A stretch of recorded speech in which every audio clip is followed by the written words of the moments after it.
नमस्कार दोस्तों, मैं doctor Bhupen Chaurasia IFMS president. कल आईएफएमएस को जो कलकत्ता में रेप एंड मर्डर विक्टिम है उसकी पोस्टमार्टम रिपोर्ट मिली और मैंने पूरी पोस्टमार्टम को स्टडी किया एंड अभी मैं आपके सामने उसको समराइज़ करूँगा।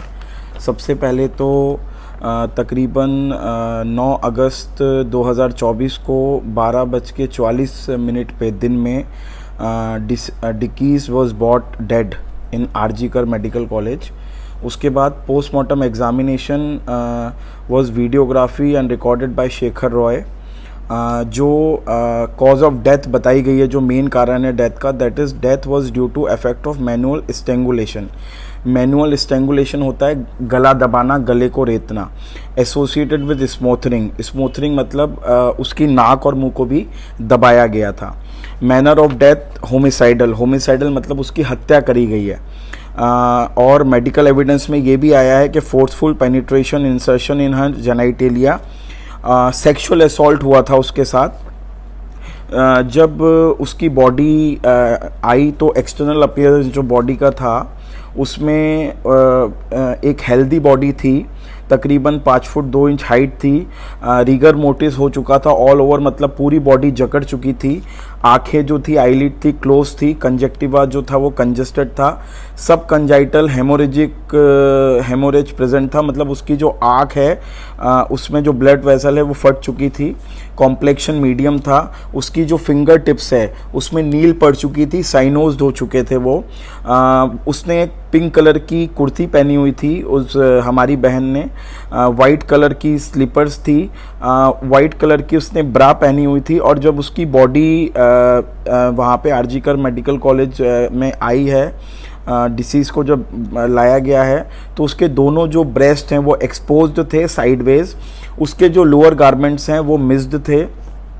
Blood tinged moist secretion coming from introitus. Introitus मतलब external opening of vaginal canal. उसके बाद उसके दांतों में मेटल ब्रेसेस थे। उसको तकरीबन 16 उसको खरोचे और नील जो है उसके शरीर पे पाई गई हैं। मल्टीपल क्रिसेंट्रिक एब्रेशन दोनों चीक्स पे। उसके बाद lower lip of underlying bruises, मतलब लोअर लिप पे उसको जो है नील पाई गई है। Multiple abrasion over inner side of lower lip. उसके बाद 1 abrasion over left side of bridge of nose. 2 abrasion over philtrum, left supra, right side of jaw, angle of mandible पे एब्रेशन है। Multiple crescentic abrasion over left side of नेक है। Sucking and love bite marks जो हैं वो right side of jaw. Intradermal bruises मतलब intradermal जो है वहाँ पे उसको नील पड़ी। जो सबसे मेन 2 उसको ब्रशेस हुए हैं वो है एक तो right side of hymen at 10 o'clock position and second is 1 full thickness tearing of hymen at 3 o'clock position, जिसमें से ऊजिंग ऑफ ब्लड मतलब खून का रिसाव बाहर की तरफ आ रहा था। उसके बाद जब उसका डिसेक्शन हुआ उसके इंटरनल ऑर्गन्स का, तो जो खून था उसका रिसाव पाया गया left side of coronal suture पे, posterior parietal area of scalp tissue पे, left side of temporal area, right lateral side of neck, left lateral side of neck, superior cordon of thyroid cartilage and punctate haemorrhage spot of inner side of epiglottis. मतलब जो उसका inner side of epiglottis था उसकी जो capillaries थी वहाँ पर जो है वो सारी रैप्चर हो चुकी थी। और सारी इंजुरीज जो इसको हुई हैं, जो सारे उसको खरोचे आई हैं, जो चेहरे पे खरोच है, लिप्स पे खरोच है, पूरी बॉडी पे खरोच है, ब्रशेज हैं, नील पड़ी हैं, तकरीबन 16 के आसपास उसको ऐसी खरोचे और नील पड़ी हैं। और सारी इंजुरीज जो है वो एंटीमोर्टम है, मतलब मरने के पहले की हैं।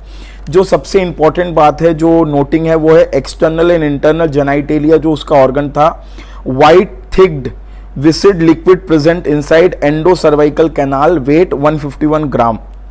उसके बाद जो आपका ब्रेन था वो कंजेस्टेड था, तकरीबन 1199 ग्राम का। जो दोनों लंग्स थे वहाँ पे पंचेड हीमोरेज जो है सरफेस पे पाई गया है। राइट लंग तकरीबन 372 ग्राम का था, लेफ्ट 283 ग्राम का था। हार्ट कंजेस्टेड था तकरीबन 212 ग्राम। स्टमक जो थी वो 185 ग्राम थी। उसमें खाने के छोटे छोटे पार्टिकल्स थे। स्मॉल इंटेस्टाइन में फीकस और गैस थी। और आप ये देखिए कि जो सबसे इम्पोर्टेंट है, कॉज ऑफ डेथ जो है वो है गला रेतने से उसकी हत्या की गई है। उसके स्मूथनिंग की गई, उसके मुंह को दबाया गया। मतलब इस हैवान ने उसको तकरीबन 16 से 17 खरोचे दी, मतलब उसको काटा, उसको पूरी तरीके से झंझोड़ दिया। मैं हमारे भारत के प्रधानमंत्री से यही रिक्वेस्ट करूंगा, राष्ट्रपति से यही रिक्वेस्ट करूंगा, संजय रॉय को फांसी की सज़ा दी जाए और जो भी लोग, सीबीआई अपनी निष्पक्ष जांच करे और जो भी लोग इसमें इन्वॉल्व हैं उन सबको फांसी की सज़ा होनी चाहिए।